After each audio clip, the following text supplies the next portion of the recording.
पिछले एपिसोड के लास्ट में हमने देखा था कि जब हान ये बोलकर जाने लगी थी कि वो किसी दूसरे जगह चली जाएगी रहने, तो कोकदू उसे रोकने के लिए वही गाना गाता है जो उसकी मॉम गाया करती थी। हान वापस आकर पूछती है कि तुम मेरी मॉम को जानते थे क्या? तो कोकदू कहता है कि वो उन्हें बहुत अच्छी तरह से जानता था। हान की मॉम की एक्सीडेंट से डेथ हो जाने के बाद वो आफ्टर लाइफ गई थी, जहाँ लोगों को उनका चेहरा दिखता है जिसे वो सबसे ज्यादा मिस करते हैं।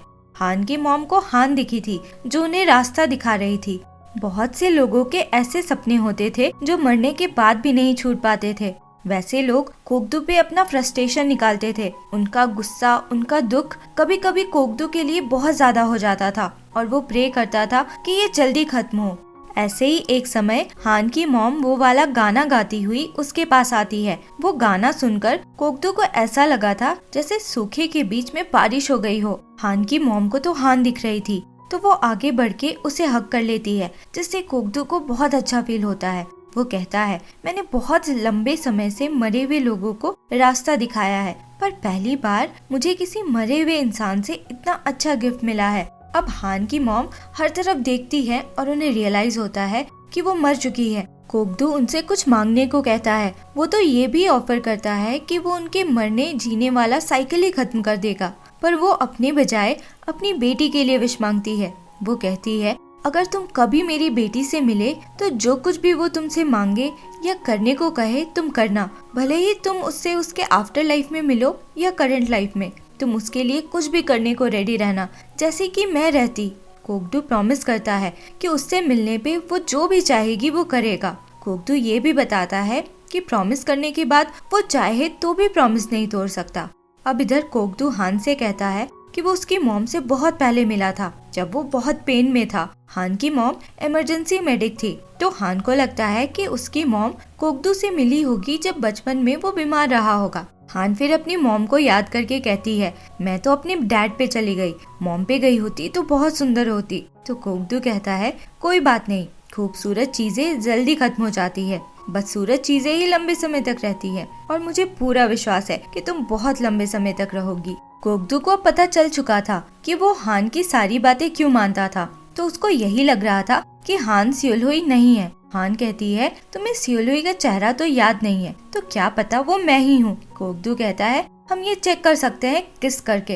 हान तुरंत बात बदल देती है। कोकदू समय देखता है तो 9:10 होने वाला था। हर रात इसी समय उसे आवाजें सुनाई पड़ती थी। कार में ही उसके कानों में आवाजें गूंजने लगती है और वो चिल्लाने लगता है कि कार रोको। हान को समझ नहीं आता कि इसे अचानक से क्या हो रहा। वो उसे छूती है तो उसका हाथ झटक देता है। हान का बैलेंस बिगड़ जाता है। उसी समय कार के आगे एक आदमी आ जाता है और हान उसे धक्का मार देती है। हान जल्दी से कार से निकलती है देखने, तो वो आदमी वहाँ से जा चुका था। तो हान पुलिस को कॉल करके इन्फॉर्म करती है कि उससे धक्का लग गया है और आदमी का कुछ पता नहीं है। हान फिर वापस कार पे आती है तो कोकदू भी गायब रहता है। दूसरी तरफ हम एक शिपयार्ड का सीन देखते हैं, जहाँ पे कुछ गुंडे एक आदमी को पूरी तरह से मार रहे थे। उन गुंडों का लीडर उस आदमी को मार ही डालने वाला था कि कोकदू वहाँ पहुँचता है। वो अपने पावर्स यूज करता है, जिससे बाकी गुंडे एक दूसरे को ही मार देते हैं, और मेन वाले गुंडे को, जिसका नाम कोकदू के कानों में गूंज रहा था, वो अपने हाथों से मारता है। पर मार देने के बाद कोकदू के आंखों से आंसू निकल आते हैं, क्योंकि हर दिन किसी न किसी की जान लेना तो उसकी मजबूरी थी। उसे ऐसा करना बिल्कुल भी अच्छा नहीं लगता था। अगले सीन में हम हान को देखते हैं, जो अपने घर में बैठी सोच रही थी कि कोकदू अचानक से कहाँ चला गया था। तभी कोई आता है। उसे लगता है कि कोकदू होगा, तो वो दौड़ती हुई जाती है, पर वहाँ मिस मून थी। नेक्स्ट डे हान बहुत खुशी खुशी हॉस्पिटल पहुँचती है और वहाँ से कोकदू को कॉल करती है, जो अभी तक सोया हुआ था। वो उठना नहीं चाहता था, पर हान उठने को बोलती है तो उसे उठना ही पड़ता है। हान के बुलाने पे वो हॉस्पिटल पहुँचता है तो हान सफाई कर रही थी। हान थोड़ा गुस्सा होकर पूछती है कि तुम मुझे रात में अकेला क्यों छोड़ गए थे। कोकदू कहता है, तुम्हें पता नहीं है उस टाइम पे मुझे खुद को कंट्रोल करना कितना मुश्किल होता है। कोकदू मर्डर के बारे में बोल रहा था, पर हान थोड़ा अलग ही सेंस में ले लेती है। हान फिर 100 मिलियन वोन का चेक देती है, जो कि उसे मिस मून से मिला था। फिर वो कहती है कि मैंने डेट करने से मना कर दिया तो तुम्हें बुरा लगता है, इसलिए अब से हम एक दूसरे से फ्लर्ट करेंगे ताकि एक दूसरे को अच्छे से समझ सके। अब हॉस्पिटल चालू हो जाने से हान हाउस कॉल्स भी करती थी और नर्स नहीं रहने के कारण वो कोक-दू को अपने साथ ले जाया करती थी, जिससे वो बहुत परेशान हो गया था। इसलिए वो गाकचिन से कहता है नर्स बन जाने को। वो बनना नहीं चाहती थी, इसलिए वो ऐसे गेटअप में जाती है जिससे हान उसे हायर न करे और उल्टे सीधे आंसर्स करती है, पर फिर भी हान उसे हायर कर लेती है।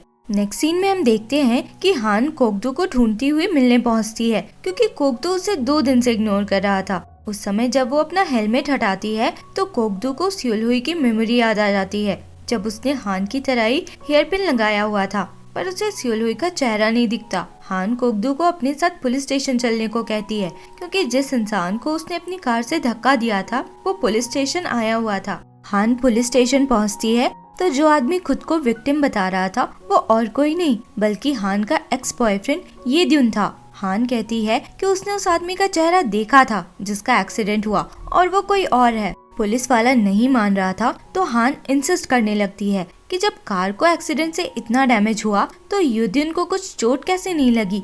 पुलिस वाला युद्युन की बात को ज्यादा इम्पोर्टेंस दे रहा था क्योंकि वो फेमस था। कोक-दू को ये पता नहीं था तो वो पूछता है कि ये कौन है, तो पुलिस वाला कहता है तुम इसे नहीं जानते, ये तो इतना फेमस गोल्फर है, और उसकी फोटो की तरफ इशारा करता है। हान ये दिन के बगल वाले फोटो को देखती है जो किसी पार्क चुंग नाम के आदमी का था। उसे याद आता है कि उसने इसी आदमी को धक्का मारा था। वो ये बात बताती है तो पुलिस वाला और ये दिन दोनों बोलते हैं कि पार्क चुंग की तो 2 महीने पहले ही डेथ हो चुकी है। बाहर निकलकर कोक-दू युदिन की तरफ देखता है तो उसे ऐसा फील होता है कि उसने ये दिन को कहीं देखा है। एक्चुअली ये दिन कोक-दू और हान के पास्ट लाइफ में भी था, पर अभी उसे याद नहीं आता। अगले सीन में हम देखते हैं कि कोक-दू जब घर पे था तो गाकशिन आती है। कोक-दू उससे ऑक्शन के बारे में पूछता है तो वो बताती है कि उसके राइवल कंपनी ने नया प्रोडक्ट लॉन्च किया है जिससे वो काफी पैनिक मोड में है। दूसरी तरफ हम एक कॉन्फ्रेंस का देखते हैं जहाँ पेल्सियम ग्रुप के चेयरमैन प्रेजेंटेशन देते हुए बता रहे थे कि पेल्सियम बायो अर्थराइटिस के लिए एक्सिस नाम का एक नया ड्रग लाने वाला है और टेस्टिंग अगर सक्सेसफुल रहा तो इस ट्रीटमेंट का मार्केट वैल्यू 10 ट्रिलियन वोन रहेगा। ऑक्शन भी उस मीटिंग में था और चेयरमैन की बात से खुश नहीं लग रहा था। इसके बाद चेयरमैन एक प्रेस डायरेक्टर से मिलते हैं। दोनों पेल्सियम हॉस्पिटल के किसी लिस्ट के बारे में बात करते हैं। उनके बात से लग रहा था कि इस लिस्ट का कोई अगर पेल्सियम हॉस्पिटल पहुंचता है तो उसे मार दिया जाता है। मीसुन जिनवो की मॉम भी उसी लिस्ट में थी। डायरेक्टर वही लिस्ट निकालकर दिखाता है और पब्लिश करने की धमकी देता है। चेयरमैन पूछते हैं कि उसे ये लिस्ट किसने दिया है तो वो पार्क चुंग का नाम लेता है जो पेल्सियम हॉस्पिटल के एग्जामिनेशन सेंटर में काम करता था। चेयरमैन हंसते हैं और कहते हैं कि पार्क चुंग तो मर चुका है, तो डायरेक्टर कहता है कि वो मरा नहीं है बल्कि मरने का नाटक करके छुपा हुआ है।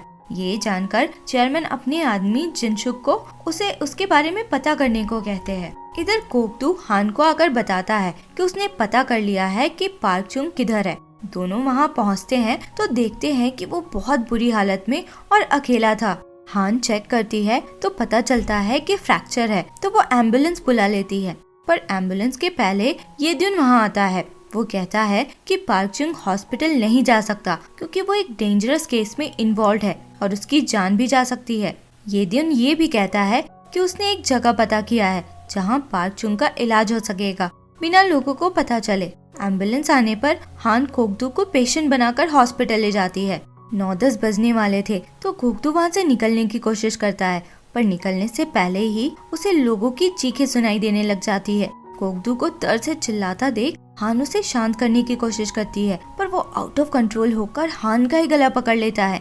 पर हान अपने दोनों हाथों से उसका कान ढककर कहती है कि जिन आवाजों से तुम्हें इतनी तकलीफ हो रही है उसे मत सुनो, बस मेरी आवाज सुनो। फिर कोक-दू का दिमाग बिल्कुल शांत हो जाता है और उसे कोई आवाज नहीं सुनाई देती। दूसरी तरफ हानच्योल कांगमो के मर्डर को इन्वेस्टिगेट कर रहा था जिसे कोक-दू ने हॉस्पिटल में फ्रीज करके मार दिया था। इसी सिलसिले में वो जंगवोन से जाकर मिलता है। जंगवोन कहती है कि उस दिन बहुत अजीब हुआ था, ऐसा लगा था कि एक ठंडा वेव उसे क्रॉस किया हो। हानच्योल पूछता है कि उसने उस आदमी को देखा था क्या, तो वो कहती है कि नहीं, जबकि उसे शक था कि उसने जिनवू को देखा था। इधर कोक-दू अब बहुत खुश रहने लगा था क्योंकि उसे अपना पर्सनल नॉइस कैंसिलेशन डिवाइस मिल चुका था।